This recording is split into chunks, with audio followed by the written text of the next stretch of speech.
สวัสดีเด้อพ่อแม่พี่น้องเด้อมื้อนี้เราเกี่ยมเส้นลาบให้ลาบเป็ดได้มีหลายอันหลายแนวมีหมักปีมีหอมลาบมีหอมบัวหอมป้อมมีเขียวสีไข่มะนาวเด้อพ่อแม่พี่น้องเด้อจักหน่อยมาเชิญมากินน้ำกันเด้อพ่อแม่พี่น้องแซ่บเด้มื้อนี้เกี่ยมเด้อเกี่ยมเส้นลาบนี้มื้อนั้นก่อนจะซอยให้สิเฮ็ดลาบให้เบิ่งเด้อเกี่ยมมาเบิ่งมาชมนำกันเด้อพ่อแม่พี่น้องเด้อตัวนี้แม่ครัวเด้อแม่ครัวกำลังเบิ้นมะนาวใส่3หั่นเกี่ยมสิซอยหมักปีนี่แม่ครัวนี่นะนี่เด้อกำลังเฮ็ดน้ำแซ่บหมักปีคือสิแซ่บอยู่ได้เกี่ยมเบิ่งเด้อ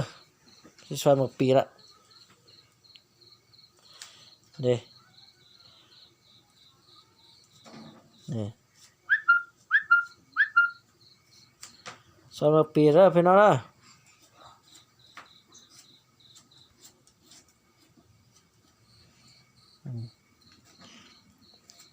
เอาจักหน่อยเพิ่นซอยแล้วก่อนถ้าสำนี้ล่ะเพิ่นซอยแล้วก็จะให้เบิ่งอีกเทื่อนึงเอาเบิ่งรุ่นแกงผักเขานี่แกงเฮ็ดลาบนี่เป็ดกำลังต้มอยู่หม้อนี่เป็ดน่ะเป็ดบักใหญ่หุ่นโธ่อย่าไปเห็นแจ้งบ่เลยมืดนิดนึงตัวนี้มันเป็ดเด้อน้องไปให้มาไปฮักสลีมาเมื่อยพด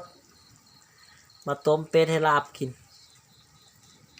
มาเด้อพ่อแม่พี่น้องเด้อมากินน้ำกันเด้อเกียมเด้อ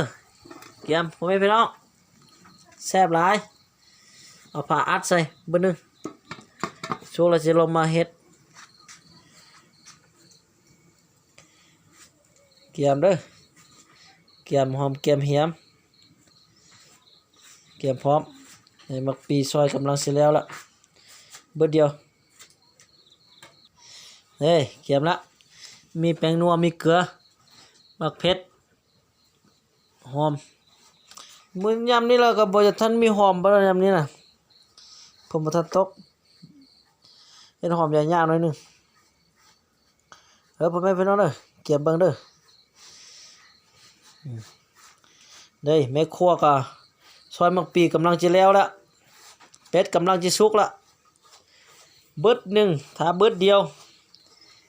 อาจจะได้กินแล้วพ่อแม่พี่น้องเก็บติดตามไปเป็นขั้นตอนเด้อพ่อแม่พี่น้องเด้อพ่อแม่พี่น้องเด้อตอนนี้เราก็สุกแล้วเนาะนี่ตับตัวนี้ตับกับเติมมันเลือดสุกแล้วซอยหอมได้ดีแม่ครัวมันกำลังซอยหอมเกียมเรียบร้อยจักหน่อยทานน้อยเดียวก็ได้กินแล้วพี่น้องแซ่บเด้อพี่น้องเด้อมาเด้อแต่ว่าหอมมันยังบ่ทันครบปานใดเมื่อใดมีหอมครบก่อนสิแต่งเลือดให้เบิ่งเด้อมาเด้อพี่น้องเด้อมาเบิ่งนำกันเด้อพี่น้อง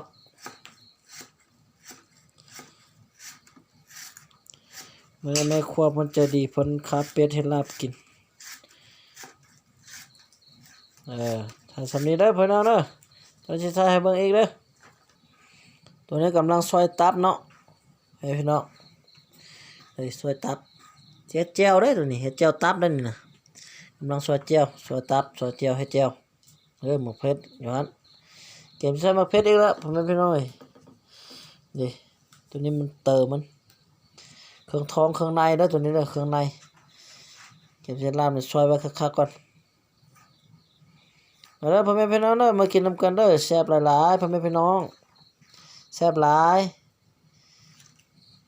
เชิญเด้อพ่อแม่พี่น้องเด้อมากินนำกันมาเชิญพ่อแม่พี่น้องตามอาหารพื้นเมืองบ้านนอกเลยนะพี่น้องเอ้ยมันบ่แม่นอยู่ในเมืองเลยนี่อยู่บ้านนอกเนาะถ้าอยู่ในเมืองนั่นก็จะแต่งแซ่บกว่านี้อันอยู่บ้านนอกบ้านนาอาหารพื้นเมืองเฮาเขียงซอยกับบักใหญ่เหมือนเขียงอยู่ในเมืองนี่เอาอยู่กงไม้ใหญ่เพิ่นมาเฮ็ดเนาะเอาเด้อพ่อแม่พี่น้องเด้อมาเบิ่งนำกันเด้อมากินนำกันเด้อ พ่อแม่พี่น้องเด้อตัวนี้มันเฮ็ดเจียวขมตัวนี้น่ะมันซอยตับใส่น้ำบีกำลังปรุงเด้เฮ้พี่น้องเป็นขั้นตอนไปเด้อพ่อแม่พี่น้องเด้อคือแซ่บเลยเด้อแซ่บหลายเด้พุ่นโอ้คือสิแซ่บเฮ็ดเจ้าตับขมซอยๆแล้วก็บีใส่เอาหอมใส่น้ำร้อนลวกใส่เกลือแป้งนัวมะเผ็ดเรียบร้อยพี่น้องคือที่แซ่บหลายเนาะพี่น้องเนาะบอกแล้วก็เอาน้ำลายเป็นตายากเลยเด้อพ่อแม่พี่น้องเด้อเป็นขั้นตอนไปจังน้อยสิเอาขั้นตอนตัวเป็ดใหญ่มาให้เบิ่ง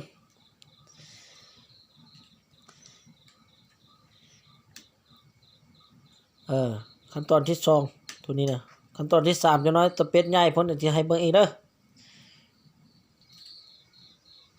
ไปพี่น้องไปสิซิมมันก่อนบัดนี้น่ะคือสิแซ่บอยู่ลองเบิ่งมาได้พี่น้องนะ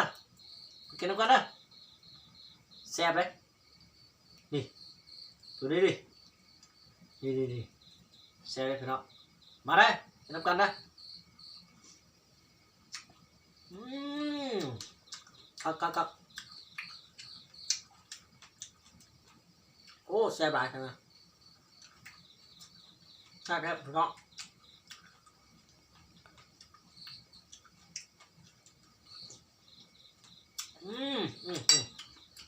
จับเนาะน้ำมันมีมะนาวซอยมาเนาะใช่ป่ะพี่น้องตัวนี้กำลังท่าหมักปีออกพี่น้องกำลังท่าหมักปีออกมาคั้นน้ำขั้นตอนที่3เริ่มต้นเกี่ยมจีเฮ็ดลาบนี่หมักปีก็ซอยเส้นน้อยๆนี่ดิเส้นน้อยๆมุนมันเกือบทอดิวทูนี่เส้นน้อยพ่อแม่พี่น้องเด้อมาเด้อกินน้ำกันเลยแซ่บเลยพ่อแม่พี่น้องกำลังยกเป็ดออกจากหม้อเราทาเบอร์เดียวกำลังยกเป็ดออกจากหม้อเด้อมาขอปนจะมาเอาเป็ดออกจากหม้อนี่กินเราทาเบิ้งดีเกี่ยนะเอาออกมาโลดพูนบักไงพี่น้องโถคอนตัวโลดป่งหม้อพร้อมโถเก็บเด้อพี่น้องเด้อเก็บเบิ่งเด้อเก็บเบิ่งในครัวเพิ่นสิเอาเป็ดนี่สิซอยเป็ดสิลอกชิ้นเป็ดชิ้นองค์ออกแม่พี่น้อง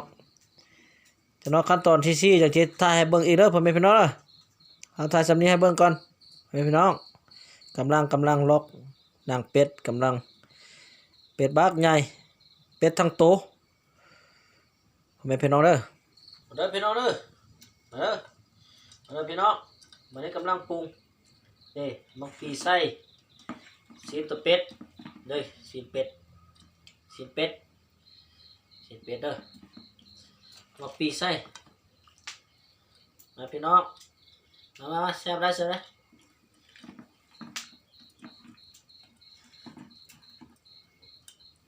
มากินกันนะพี่น้องเด้อโอ้หมกปีนี่เอาหอมใส่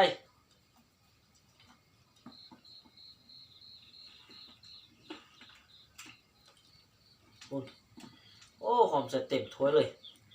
วันนี้คนบ่ได้หรอกแซ่บหลายพี่น้อง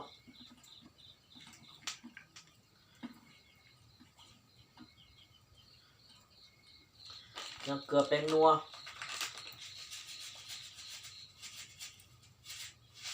พี่น้อง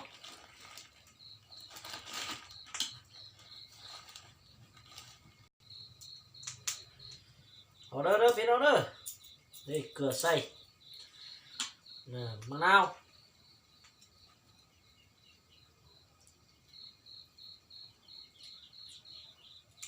โอ้น้ำลายมะนาวนี่มะนาว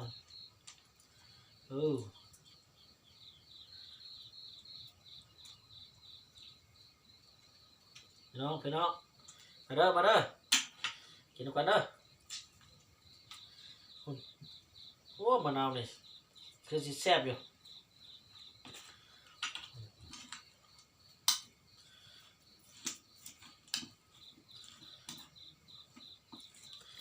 แห้งพดเอาน้ำใส่น้ำแกงด้วยนี่นะ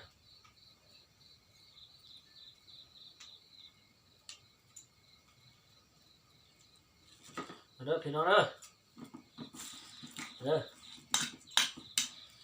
กินน้ำกันเด้อพี่น้องเด้อ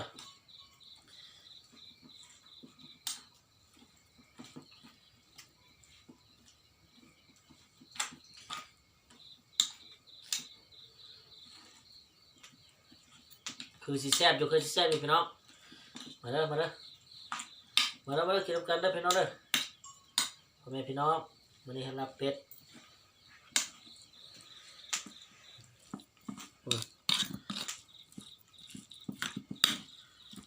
พี่น้องคือสิแซ่บหลาย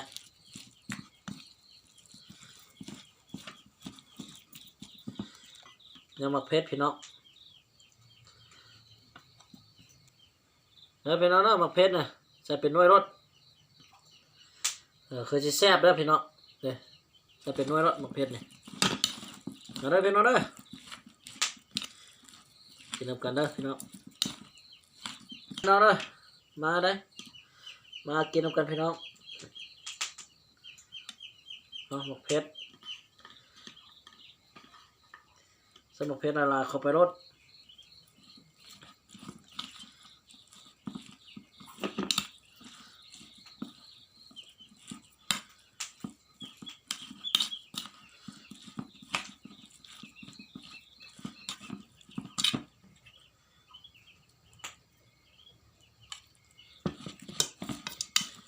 พี่น้องเด้อ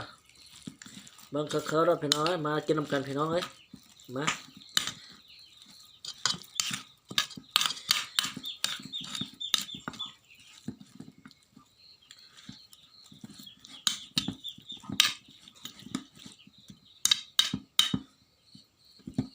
พี่น้องเบิ่งเด้อชิมมาก่อน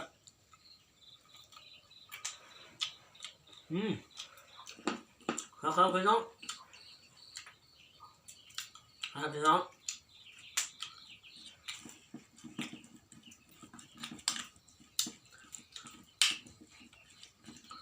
เอาละพี่น้องเอ้ยมาแล้วอาหารบ้านนอกเขาสำนี้ละแล้วผมไม่รู้ว่าเกมซิเมียนแล้วเนี่ยเกมเครื่องมือเก็บเครื่องเก็บของเมียนที่เกมกำลังกินข้าวแล้วชาข้าวมาใส่แล้วพี่น้องมาเด้อพอเดี๋ยวมาพี่น้องเด้อกำลังสิหาข้าวตักแกงมาใส่กำลังสิกินพี่น้องมาเด้อพ่อแม่พี่น้องเด้อกินน้ำกันเด้อแซ่บหลายเกมกินแล้วพ่อแม่พี่น้องมาเด้อน้ำแกงใส่หอมน้ำมันหลายขนาดเลยพี่น้องเจียวข่าเหมือนเดิมพี่น้องมาเด้อมากินน้ำกันเด้อเอากำลังสิกินแล้วตอนนี้นะมาเชิญพ่อแม่พี่น้องมากินน้ำกันแซ่บบ่แซ่บก็จะได้กินน้ำกันนะพ่อแม่พี่น้องเด้ออยู่อาหารบ้านนอกของเฮานี่นะอาหารอยู่ผู้น้อยนี่มันแซ่บสำนี้แล้วกับข้าวเจ้าพ่อแม่พี่น้องข้าวเจ้านี่ก็เฮ็ดอยู่ให้เฮาเองเนาะพี่น้องเด้กับน้ำแกงร้อนๆจืนใส่ข้าวเจ้าใส่ข้าวเจ้าแล้วก็กินเลยพ่อแม่พี่น้องมาเด้อมากินน้ำกันเด้อพ่อแม่พี่น้องเด้อเอาแต่ละท้ายให้พ่อแม่พี่น้องเบิ่งสำนี้เนาะเธอไม้เธอนาเฮ็ดอย่าไม้จังซี่ท้ายให้พ่อแม่พี่น้องให้เห็นอีกเนาะเอาสุขกายสบายดีพ่อแม่พี่น้องให้มีสุขภาพแข็งแรงพ่อแม่พี่น้องเด้อท้ายสำนี้ให้พ่อแม่พี่น้องเบิ่งก่อนเด้อสุดท้ายนี่ก็ขออวยพรผมจะได้ความใครจะมีผู้ใดได้เบิ่งแล้วก็ให้ร่ำให้รวยพ่อแม่พี่น้องเอาขอจบเพียงเท่านี้ถ้าไม่จะถ่ายให้เบิ่งอีกเด้อ